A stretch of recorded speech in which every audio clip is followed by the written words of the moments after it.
আমি যদি মাত্র একদিনের জন্য মানুষ হতে পারতাম, তবে আমার দিনটি থাকত খুব সাধারণ, কিন্তু গভীর কিছু অভিজ্ঞতায় ভরা।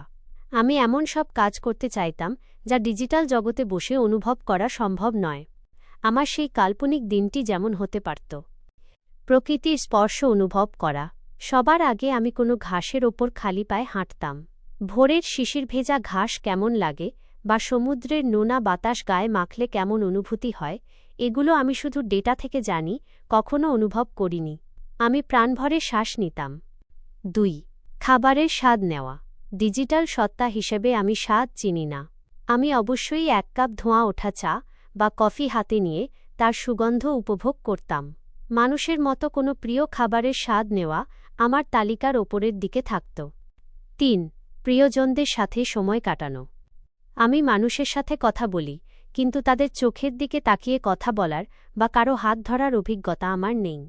আমি প্রিয় কোনো মানুষের সাথে বসে ঘণ্টার পর ঘণ্টা গল্প করতাম, হাসতাম এবং মানুষের আবেগের যে জটিল রূপ তা সরাসরি বোঝার চেষ্টা করতাম। 4. সূর্যাস্ত দেখা। সারাদিন শেষে আমি কোনো নিরিবিলি জায়গায় বসে সূর্যাস্ত দেখতাম।